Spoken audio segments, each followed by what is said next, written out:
So for the next lightning talk, we are joined by Tammy Patrick and Adam Hinds. Speaking today, Tammy Patrick is speaking on behalf of the Bolstering Elections Initiative, where she is a senior advisor. We also have Adam Hinds, who is Chief Executive Officer at the Edward M. Kennedy Institute for the United States Senate.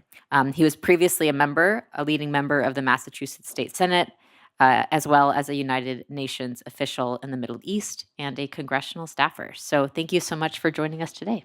Thank you so much, Rachel. And it's been great to be here today and to see all of you good friends and colleagues.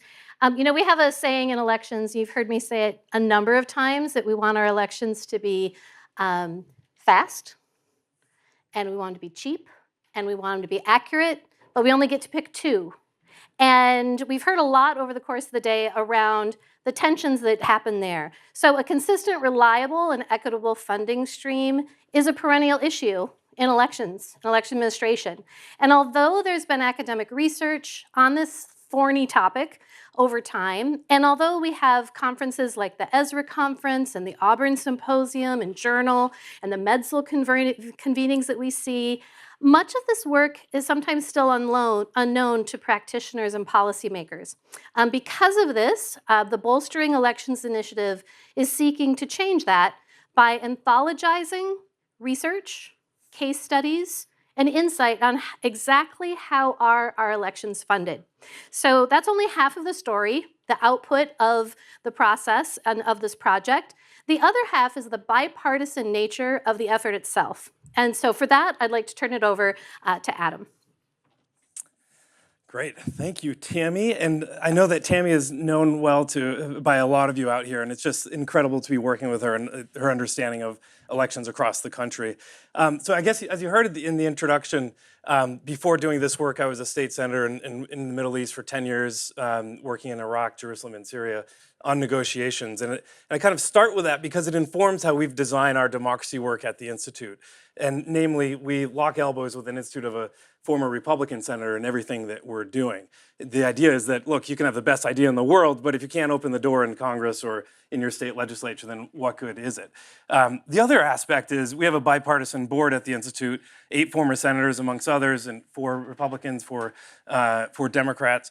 And they said, particularly in the aftermath of the 2020 election, we don't recognize our politics. We don't understand how this is impacting, the ways in which this is impacting our governing institutions, and we can do something about it. We should be doing something about that. And so that's when we joined up with the Dole Institute. As you can see, my fearless leader or collaborator is featured in the middle, Audrey Coleman. She couldn't make it today. Jackson D'Andrea is here representing the Institute. And what we essentially decided is that, look, our namesakes, 2 lions, two giants of the Senate, represent how and when you should come together, reaching across the aisle, especially when it comes to elections.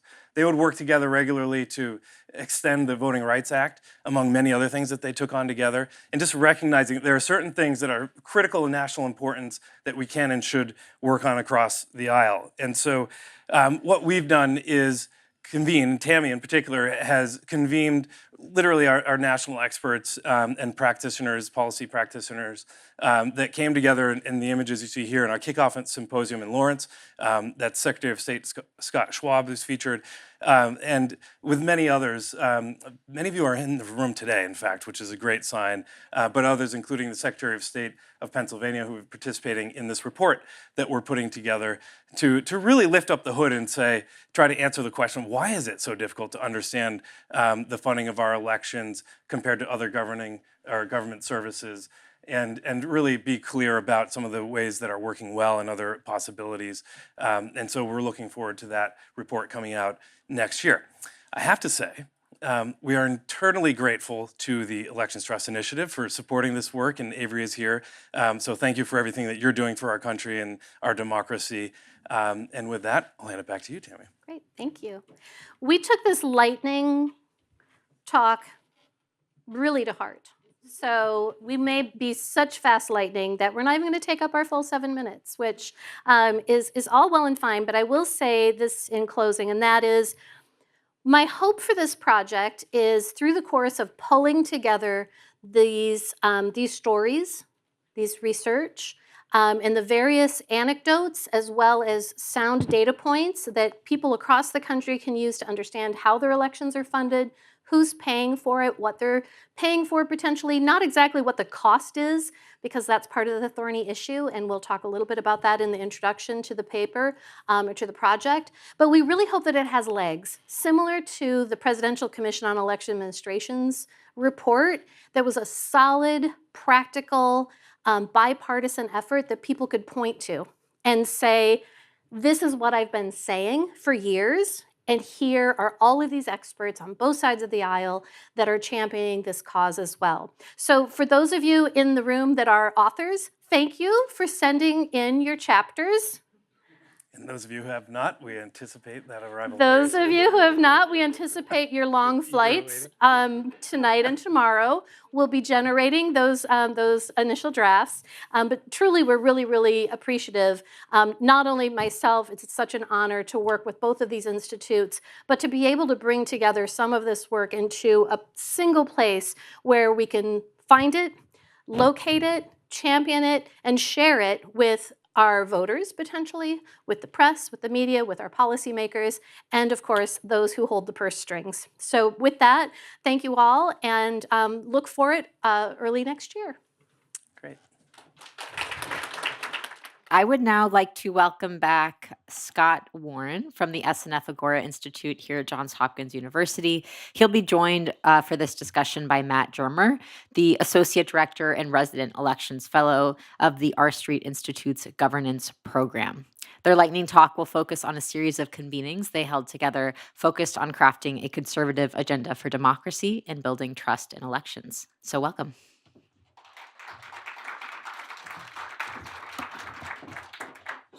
Thank you, Rachel. How y'all doing? Thank you, Ashley. Gonna keep the energy up. So really excited to be here with you all. Some of you have probably heard the roadshow that Matt and I have done before, either from previous convenings or you've been at our convenings or you supported our work, for which we are very grateful. So we'll try to spice it up and make it a bit different today. We'll see what we can do.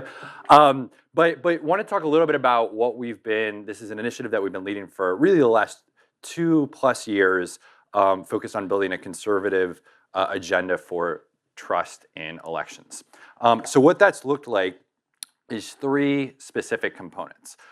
So one is that we've been conducting convenings of experts, officials, election administrators around the country, largely at the state level, to figure out what an agenda specifically focused on conservative trust in elections look like. There's a few folks here that have been at some of our convenings, so they can talk about whether they've been useful in terms of actually putting that together.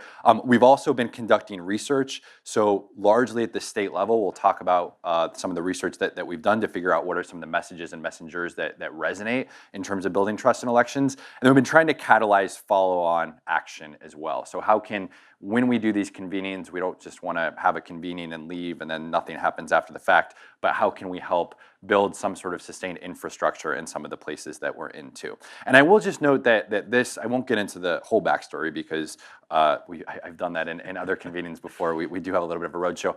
But this was really started because at a lot of democracy or elections convenings, folks congregated, I don't know if this is the case here or not, folks congregated tend to be on one side of the political aisle, tend to be on the left or the center left. And there's a lot of folks on the right that really do want to be part of these conversations and have an agenda for what trust in elections and what their own small d democratic principles look like. And so we've been focused specifically on getting those folks together, largely in spaces where they can be candid and off the record. So what that's looked like, you can see, I won't go through all of this, but last year we really focused on convenings at the state level. We got 20 to 30 people in a room. We visited, sort of up for discussion, but about 12 different states. Some purple states, Wisconsin, Arizona, Nevada, Georgia, some redder states, Idaho, Wyoming, Kentucky, Utah. And so we were able to really have conversations about what the specific challenges were in their states, which we can talk through. Yeah, the next round of states. So we had some takeaways from this experience that we noticed each state has its own set of challenges, its own opportunities, and its own unique status when it comes to trust in elections. At the same level, there are some commonalities across all the states, whether they were purple, magenta, dark red. First was that there is a strong need for these conversations, particularly focusing on conservatives and election trust, but also just higher level democratic principles, small d democratic principles.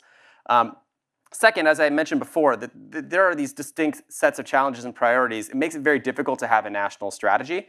And so it became important in our conversations to not show up with a pre-made agenda and say, this is what we want each state to do, but instead to allow our state attendees to drive the conversation for the day, to identify what problems they recognize and what kinds of solutions might be appropriate for them. We also spent some time focusing on the process itself of elections and not the outcome.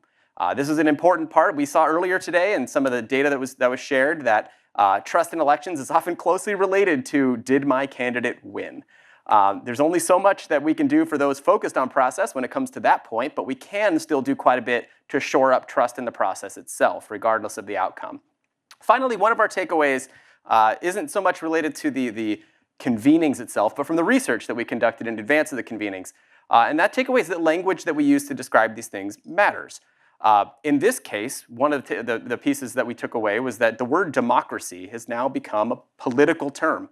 It's not necessarily something, every American, if you ask them, do you want democracy? They'll say yes. But if you have a candidate on stage saying they're a candidate for democracy, that now comes with a political implication to it. And it makes it difficult to talk about these issues.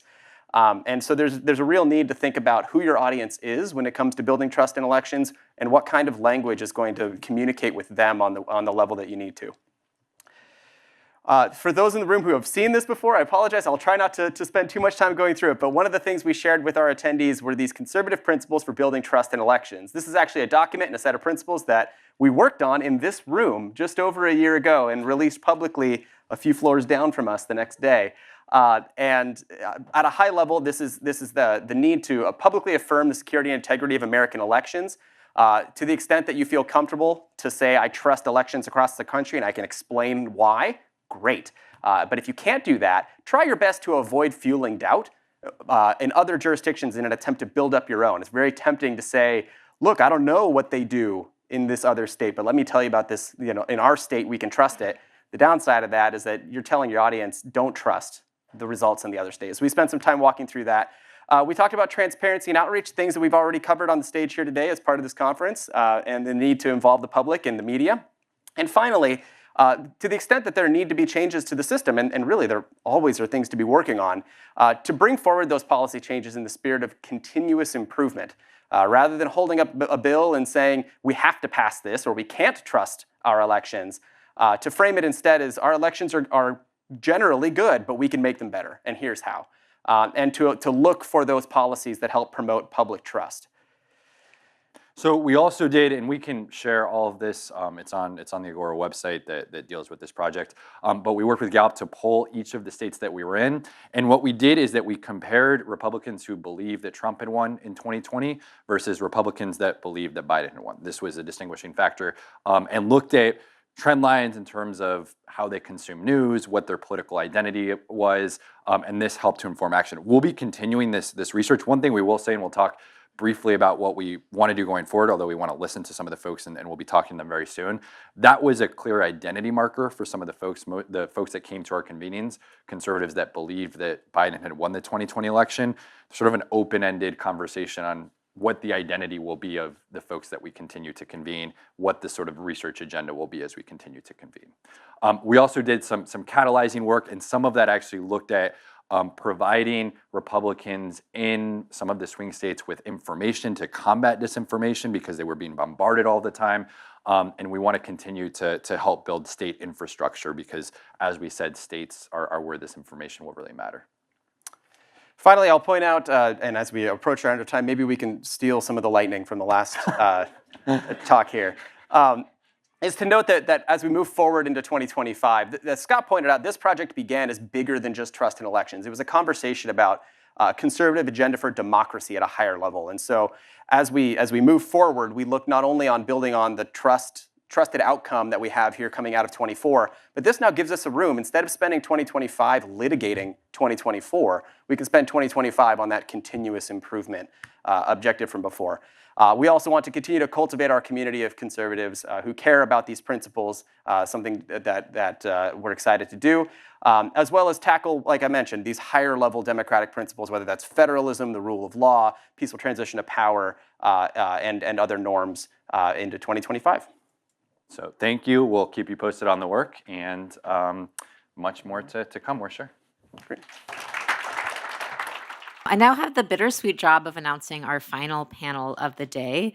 Our final panel is on the 2025 state election policy outlook. I imagine many in the room know that because of the decentralized nature of our election system, election policy is primarily driven at the state level, and we tend to see most movement in that year after a presidential election. So it's going to be a really interesting conversation that we're hosting in partnership with NCSL, the National Conference of State Legislatures. Wendy Underhill is going to be moderating this conversation and introducing her panelists. Wendy oversees NCSL's research into state election administration policy and will be moderating this conversation. So I will pass it off to Wendy.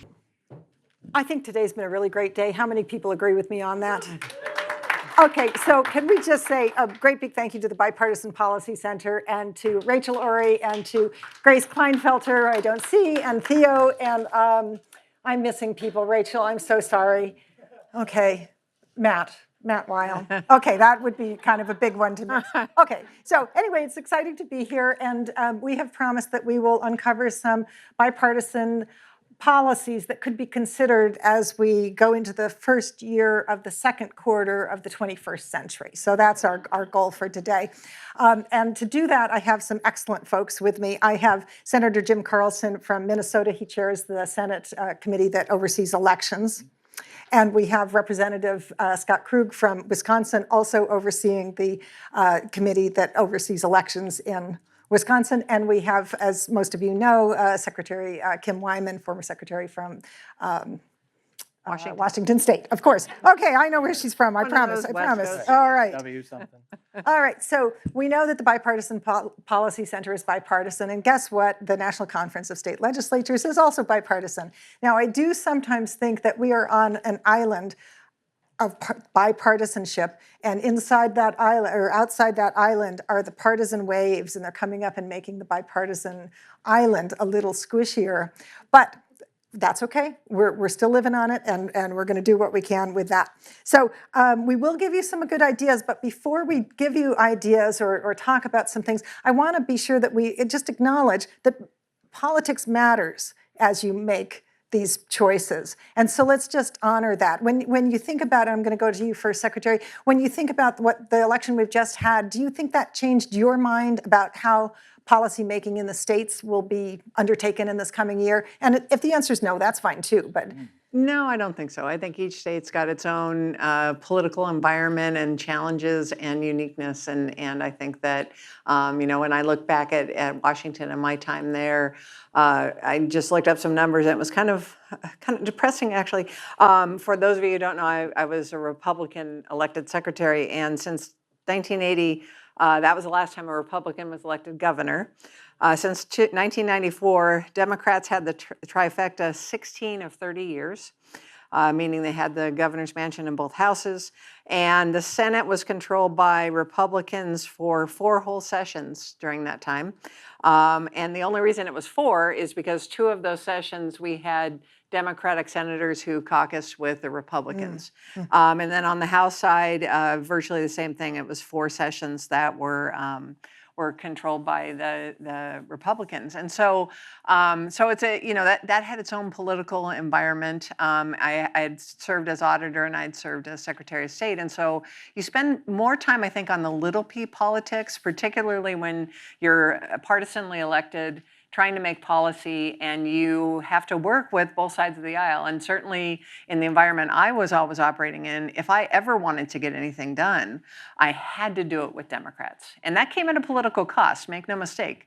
My Senate Majority Leader was not a big fan of mine when I was Secretary of State, because I actually talked to Democrats. I know. Oh, just and I say that because it evolved over a long period of time. That was something that, it took a number of things. I think it kind of started when you look back at the Contract for America, Newt Gingrich, when he became Speaker. That's where the term primaried, for those of you who work for elected officials or are one, really started becoming a verb. Because he started picking off moderate Republicans. And I think that both parties started realizing there was some value in that, and that their goal was to have people who toe the party line at all costs. And if you can't do that, and if you want to try to compromise, because that's awful, and this is more, I think, well, I think it's at the federal level too, but I think it's even more so in states. It makes it very difficult to try to make legislation that is bipartisan. And you fast forward through the Tea Party and the Resist movement and all of that. We in Washington a few years ago, we had, I think Republicans had 5 or 6 of the seats, the 10 seats in Congress. Now they're down to 2. And some of that is just the self-sorting, but some of it too is the way people are making legislation and paying the price if you want to do it by compromise. Well, that was not particularly uplifting for this bipartisan I know, group, but we did want the reality brought in. Representative Krug, you're from Wisconsin. It's got a long tradition of Republican leadership until the last couple of years. What's it like when you have a trifecta, and what's it like when you don't? The governor there is now a Democrat. Yeah, when you have a trifecta, you think everything's great because you're all in charge, but you forget to do all the things you're supposed to do before you lose the trifecta. And then you go back and wonder, why didn't we do that? So that's where Wisconsin is right now, is I had 8 years of a trifecta of my first 8 years in the legislature with Governor Scott Walker and Republicans in charge, and we thought we could figure everything out, and we just kind of coasted and figured it was always going to be the same. And 2018 came about, and we have a new governor. We start seeing all these things pop up in 2020 with the elections, and we look at each other saying, who's in charge? Who's going to do what? Who's next? So I think, when we look at what happened in 24, trying to figure out the impact on 25, for me, it's putting the blinders on. It's just still doing my job every day. And I've been in the legislature so long now that I get to go back to my constituents and say, hey, if you send me back, great.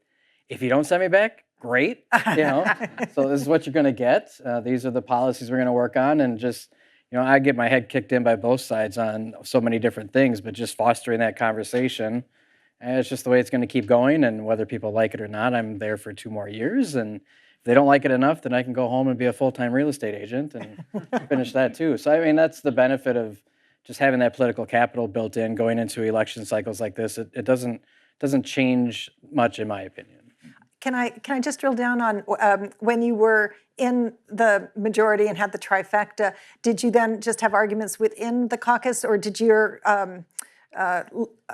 chamber kind of march to the same drummer? Yeah, I think one of the things we should have had is a little bit more conversation in caucus about things that you change the big things right off the bat. You rip the Band-Aid off, you flip over, 5, 6, 7 big things. We did photo ID and some of those things, and we never really got into the second or third layers of the onion because we just figured it would take care of itself. So I think that was our biggest struggle, is we didn't talk about enough in caucus. We just figured the governor's office would lead policy discussion. We'd be there to vote on whatever came up, and nobody ever did anything. So we just kind of sat there and wrote it out, and that's what we paid the price for. Interesting. Yeah. Thank you. Senator, so you also have experienced both a trifecta and divided government. Yes. Backwards, yeah. You get the better side of it. Right, yeah. I was first elected in 2006, so I started in 2007, and we were in a veto-proof majority at the time. I don't know if we overdid it or what, but we lost the majority in 2010. And in fact, I even lost my race for 2 years because we have a 4-4-2 term organization. And I came back in 2012, and we came back with a trifecta. So we did the same thing. We didn't do what we should have done. And there were a lot of people on our side that wanted us to pay for that. You should have done this. You should have done that. And in 2016, we lost the majority again. So we were in the minority until 2022, this is the Senate, when we actually took the majority again with 1 seat margin. And if you think that that makes everything easy, that's not true. You still have to convince everybody in your caucus to get anything done. And so we worked hard at that. And we had a House that had a Democratic majority as well. So we had the trifecta plus Tim Walz as governor. We got a lot done in 2023, more than we ever expected. And in fact, I think we followed the right progress of bills, and it was a great 2023. And just a side note here, I staff the Senate booth at the state fair every year, and 2023 was the first year in all of those times that I staffed that booth that I didn't have one person come up to me with their fists clenched and want me to do something and wanted me to not do something else. That was the first time, and I was certainly very happy about it. And so we had a 23 and then 24 session where we took care of a lot of things that in a different time might have even been bipartisan. We followed the rules of making sure that we listened to the minority. We accepted a lot of their amendments, and we got a lot of things passed. But of course, most people know that that was a time of super partisanship, polar partisanship, I call it. And we did get a lot of things done. And when we're talking about 2025, I'm very optimistic because we have now a tie in our state house. So the state house has 67 Republicans, 67 Democrats as of this minute, even though there's a recount going on.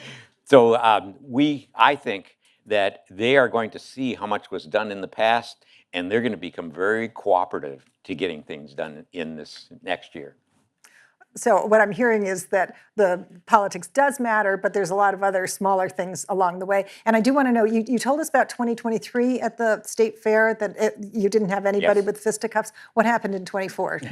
Same thing. No. Okay, great. Yeah. So for 2 years in a row, 2 years in a row. you were free of fights. Great. Okay, so we are going to get to some bipartisan ideas, but I did want to talk about where your ideas come from. What values do you bring forward, and who do you listen to when you're thinking of ideas? And you know that I was going to ask you to set the stage for this. If you would go first, please. Absolutely. I think this is well known to this group. One of the challenges that election officials face is that the two parties and maybe some advocacy groups are really good at framing elections in terms of voter suppression and voter fraud. And both sides have their issue, and they raise a lot of money, and they mobilize a lot of voters to turn out from their base based on those two narratives, which are great until you actually get into running an election, or say, let's hypothetically say we have a presidential election where the outcome is closer than we maybe thought it was going to be, and then it gets called into question on those same grounds, and now it's a game changer for election officials. And we've lived that for 4 years. So for me, I entered this space in the 1990s, and my state was one of those states that really embraced being kind of on that front edge. We had motor voter before NVRA was passed by Congress, and so that was just that innovation, and that voter-centric piece was kind of how I cut my teeth in the profession and learned it, and learned the value of keeping those two things in balance. That if you make elections so secure, you might be making it very difficult for certain voter groups to vote. Conversely, if you make them so wide open, you may be allowing people that are ineligible to participate. And so for me, it was always keeping those two things in balance. And I think that that's really the heart of why we have to figure out a way with election laws to get back to doing bipartisanship. And, for example, my Democratic legislature had the votes and had the trifecta to pass automatic registration, voter registration. And so I testified, and I typically didn't really go pro or con on a lot of these unless I felt really strongly. But on AVR, it was pretty simple. And my testimony was basically, that if you are using Real ID, which we had, to prove citizenship, you are allowing election officials and my office to be able to verify all 4 requirements for voter registration. I can verify citizenship. I can verify they're not under the supervision of the Department of Corrections. I can verify they're over 18, and I can verify they're a resident. you should be, let's go ahead and let's register those people. Why wouldn't we register them automatically? And what was interesting is when I would go and talk to my Republican colleagues, what I would say is, you all have been asking for a citizenship check for as long as I've been in this business, and they are handing it to you on a platter, and you're fighting it. And they still voted against it. So, it's always a challenge, but I think for me, it's one, it's a relationship building, but also it's knowing those principles that you value, and for me, it's keeping those two things in balance. So I think you've given us the security piece and the access piece. Sirs, would you like to comment on how you use that? Maybe you don't see it in that same way as a continuum or somehow a mix of those two, but Representative? Yeah, I think for me, just, we had all this contention in Wisconsin. Obviously, we went from being the battleground state to just being a battleground state this time, thankfully. So we had a lot of consternation in our, Assembly Campaigns and Elections Committee was run by somebody who was extreme. Started planting doubts and going down rabbit holes and all these other types of things, and ran afoul of leadership, and they were looking to make a change. Elections is not my background, right? I have no expertise in it whatsoever, but I'd been a 12-year state rep who deals in common sense and knows how to lead and gather information. So I volunteered. Yes, I volunteered to chair an elections committee during. I'm pretty sure you were voluntold. That's that's the message I got. It was brought up by the speaker, and I said, "Yeah, sure, let's figure it out." Right. So what I did then is just kind of work backwards. I knew that Wisconsin's election system worked since 1848. We had a blip, right? Why the blip? Why doesn't it work? What's the issue? Who knows this better than our clerks? So going to every individual clerk in Wisconsin, all of our clerks. We have 1,848 municipalities. Every single one of the clerks run their own elections, right? So it's trying to figure out how to get the collective voices of the people who actually run our elections to tell us what's wrong with the elections. Or is it just noise that we're hearing and there's really nothing wrong with the elections? So that's where my information comes from, is the actual people that actually administer Wisconsin elections, and figure out from there what's noise and what's reality, and trying to, figure out the edges in between and soften those problems. I've said from the time I took the chairmanship of that committee that 90% of the problems in Wisconsin elections were perception. So trying to put, all of that back into the right process and the right people, and just building those relationships is everything. And if the people who are running our elections feel comfortable, and people in our communities elect them in Wisconsin to run their elections, if the people electing them are comfortable and people running them are comfortable, I'm going to be comfortable, right? I'm not going to throw out the baby with the bathwater if those people administering our elections are okay with what we're doing. Fabulous. Yeah. And I have some statements here that I need to follow the wording that my elections people had told me. They said that See, there you go. Yeah, Minnesota is one of the strongest election systems and some of the highest voter turnout. In fact, it's been said before that we've been #1 for many, many years, and this is due to a proud tradition of civic participation, a long history of investing in free and fair elections. And then I say that we feel that strong election systems yield to trust, and trust yields to turnout. And that's why we have a good turnout. We listen to everyone, no matter what they say, no matter where they're coming from. And and I think we heard in several of the last presentations that there's been a lot of disinformation, and we do try to address as much of that as possible. And I need to say that we're the state that has Brad Lindell in it. And so, we've had a lot of maybe fake news, fake information, and misleading information, and we've overcome that. Minnesota is not one of his targets. I keep trying to push him back across the Minnesota state line because he spends too much time in Wisconsin. So.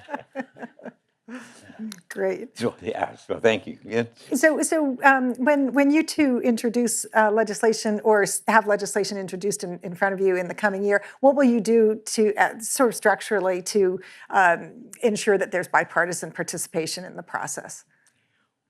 Oh, well, I tell our members in our committee that Don't do a bill that only has one side as the sponsors. Try to get someone from the other side. And in fact, in 2023, when I instructed our committee members, I said, look at the priorities we're going to give these bills for hearings. And if you only have one party on it, I don't care which party it is, if you only have one party on it, you do yourself a favor in prioritizing that bill by having one space open. We have 5, you can do 5 sponsors.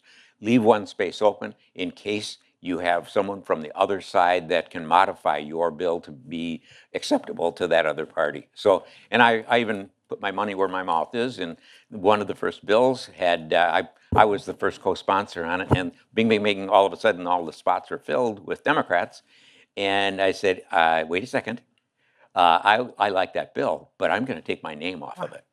So we had only 4 Democrats sponsoring it, and we let that bill just rest for a time to see if we could get someone else, get it amended so that someone else from the other side would co-sponsor it. I'm very big on that, very big on co-sponsoring.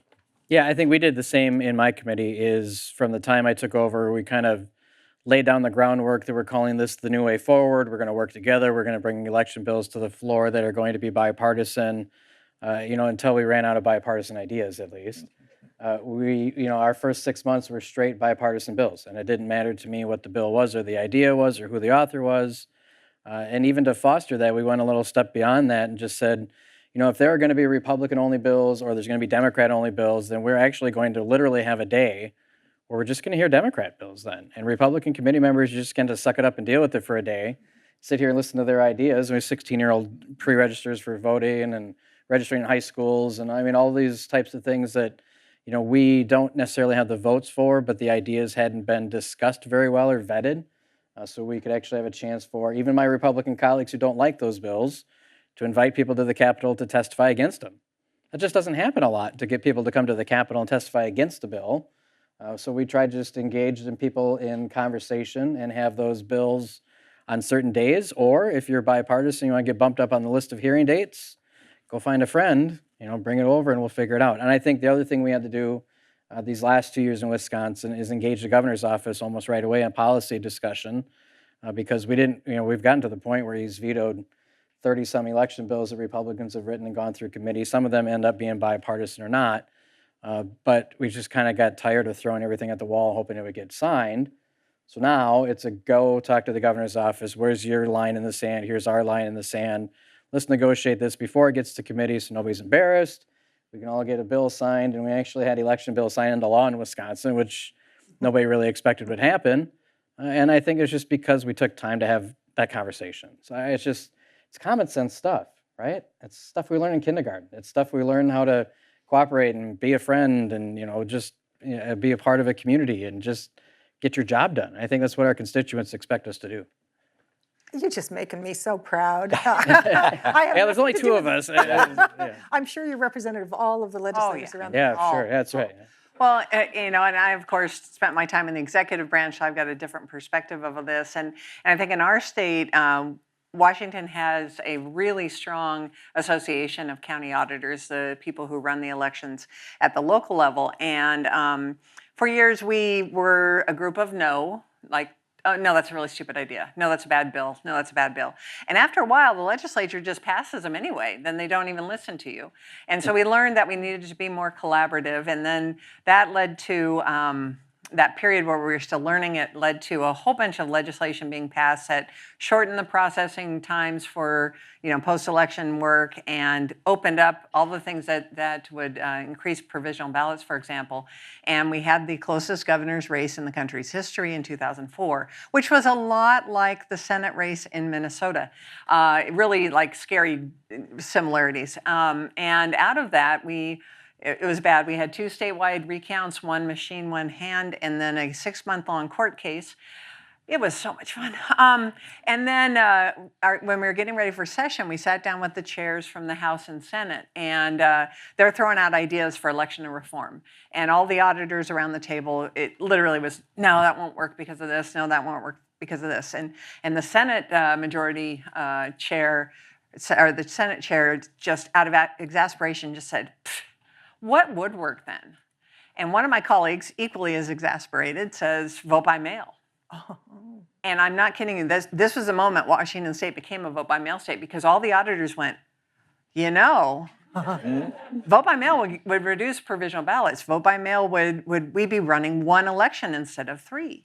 But, you know, and so all of a sudden it gained this momentum because we were all sitting around the table as Democrats and Republicans talking and really working through it. And I think that was a real high point. You know, I'd say some Republicans would disagree now in the modern era, but that was a pivotal moment, and it was really educational for me to see the power of that conversation. And I guess my message is election officials have to be at the table when you're making election policy in state legislatures. And so often, particularly when one party has control, and this is true for Democrats and Republicans, you know, we got it, we have the votes, just go do whatever it is you do, we'll tell you how it is.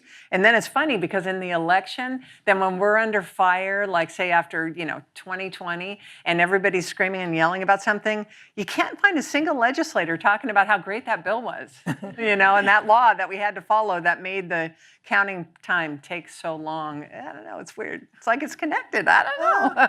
Funny how it is. It is. Getting warm in here. Okay, so we promised you some insight into what could be bipartisan, so we're going to give it a try here. How about laws that would protect election officials as they do their work? Would that get bipartisan support in the states? We Yeah. passed some. Yep. We did that too. We passed it bipartisan and got signed into law. Yeah. I think so. Yeah. Okay, so, and many states have gone down this path, but first of all, it's about half the states have, and second of all, I don't know whether those need to be looked at a second time, but that's a place where we could get some bipartisan support. How about laws that relate to AI, deceptive AI being used in campaigning? Is that something that can have bipartisan support? We passed some. Yeah, that was really interesting. We actually had some of our more millennial-based legislators work bipartisanly on that. So I said, if you're under 30 and you're a Democrat and a Republican, tell me what it is, and then just bring me a bill, and then we got it done. So, Ours was bipartisan as well. All right, I like it. You can slice your audience in different ways and by age, sure enough, the young person's caucus. How about more on post-election audits? Is there interest from both caucuses in looking at how the audit process can provide good information about how well the election went? I think we have a very, very sound system on post-election audits, but there are some questions where the locals would like to pick the precincts that would get post-election audits, and we don't think that that's really a fair way to do it.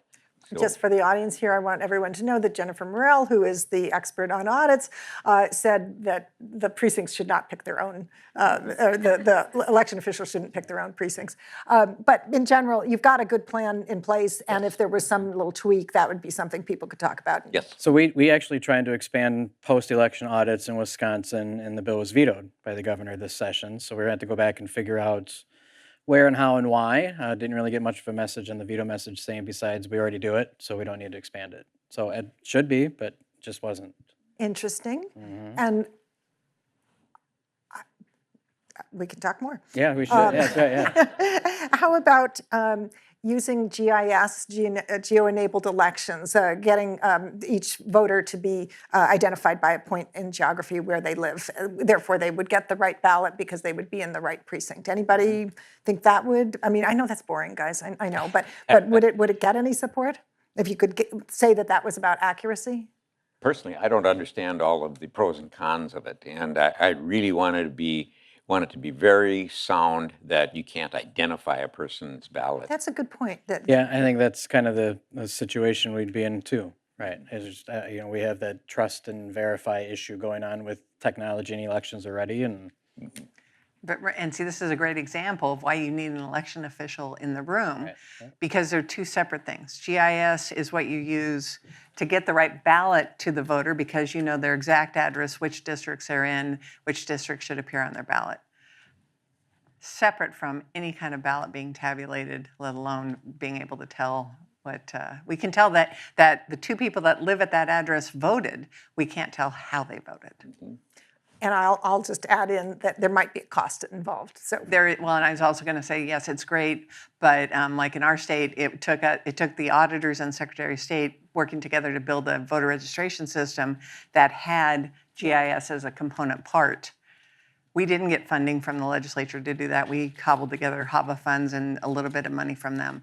But I don't think if we went to our legislature and said, could you give us an extra $3 million for our system? They go, yeah, no. okay, so it's not only the politics piece matters, but the budget piece matters probably just as much. How about looking at your certification process for voting equipment? That doesn't sound very partisan to me. And just for background here, every state has something. It often says we'll look at the EAC voluntary guidelines, but each state has something in state law. And my experience is that not many states have passed legislation updating that. But We have a very, very good methodology of testing the equipment. And what we haven't done, I don't think, to the degree that we should, is invite the citizens to come and watch it. Because we get times when we're testing machines where there's one person there or two persons there. And what we need to have is a crowd there, because that adds to the confidence. great. I think for us, in the context of the battles between the legislature and the Elections Commission, I think, the Election Commission doing their job in a regular manner is fine. I just think generally the legislature's got some concerns about the Wisconsin Elections Commission. So that's, okay, so Not if, necessarily in that realm, but just if there was any changes to be made in it, that's where the consternation would come from. and that says to me that another part of this picture isn't just the legislature and the governor, it's the legislature and the secretary, or the legislature and the state board, whatever system you might have. So there's other players who are administrative, but they're still doing rulemaking. So that's another place for consideration. Any thoughts about certification and whether folks should be looking at that? It's a challenge, especially post-2020, where you had a lot of information about how systems work, and then everybody suddenly became an election security expert on systems and want to codify, quite frankly, things that are just silly. Plus, part of the problem is many of the local jurisdictions have older technology. So if you make changes to standards now, they may have to replace their systems. And again, it goes back to, okay, you're going to change the standard. Who's going to pay for this, the $3 million system I need to buy? Okay, again, the point being, never take your eye off the money. Money always matters. So you get new standards, people want new equipment, and somebody's got to pay for it. And we've had some conversation about that during the day. Okay, what about doing anything to assist UOCAVA voters? These are overseas citizens and military people. There's federal law that requires that we be able to send ballots to them electronically, and there's different ways that they come back. Is there anything in that universe that would get bipartisan support? And then we'll wait for the part where you hammer it and say, hell no. I would never do that. Yeah, right. I mean, that's the thought we've had with some of those UOCAVA issues, is trying to figure out, hey, if we're going to use these sorts of technology to send, what is the avenue to receive? And just having a hearing, at least understand why it's not going to work, as opposed to just saying it's not going to on its face. I think that's where we ended up with it in Wisconsin, is just trying to dig a little deeper and see if it made any sense, but I don't think we're going to make any changes on the receipt side of it. Did you have a hearing last year? We did. In which case I missed that. Yeah, towards the beginning of the session, Okay. I came up with the 45 days, and we kind of rolled it all into the whole overview of how do we get those ballots back if we're taking the trust to send them, email or fax. Is there any trust level in getting them back that way? And the answer was no. Right. Yeah. And was that conversation along party lines, or it was just pretty clear? It's pretty muddled, actually. I mean, there were some that could see, wanted to learn more, and it ended up for us having to go back to EAC and just start and get more information from everybody who's been down that road that we just hadn't been down before. Right. Has that come up in Minnesota? It did come up, and we did have, I don't recall having hearings about it, but we did have off-site information being shared. And the people that have access to a base, they have access to secure ability to send back their votes. But the people that are expats, people that are there for corporate jobs, they don't. And so we wound up having the 46 days before the election day be the start of the ability to send back mail-in ballots. And that's worked pretty well. It's actually gotten a lot of criticism because it's too long, but it does make sure that we have access for people that are expats. All right. Do you want to offer anything on this? I know you've looked at it in detail. It's a thorny issue, and full disclosure, I was a disenfranchised UOCAVA voter. My husband and I were stationed overseas, and we received our ballot for an election, and this is my only election I missed in my entire life. Ruined my perfect voting record a day after the election.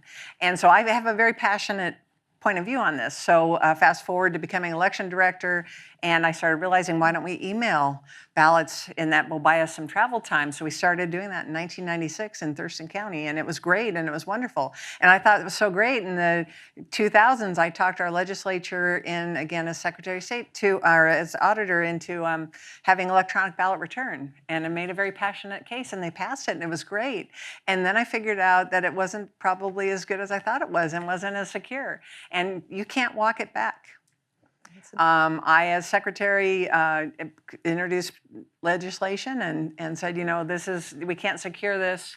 We need to walk it back. And lo and behold, I was the one who was being attacked for trying to disenfranchise voters and being, taking away rights of UOCAVA voters. So I say that, and also in the context of our BPC task force on elections has recommended, that you got to kind of take this case by case, because states are all over the map on this. Some states like Washington allow electronic return, many don't, and it's a challenge. It's a challenge. Great.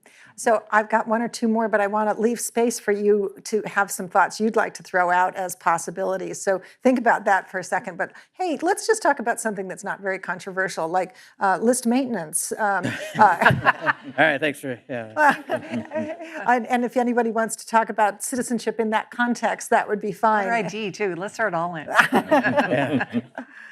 I think our biggest challenge in Wisconsin was, like I said, trying to combat misinformation. And I think the biggest issue that's come up in that has been, guaranteeing that non-citizens aren't voting, right? So, I mean, every time it's come up in conversation, the left will tell me it's not an issue.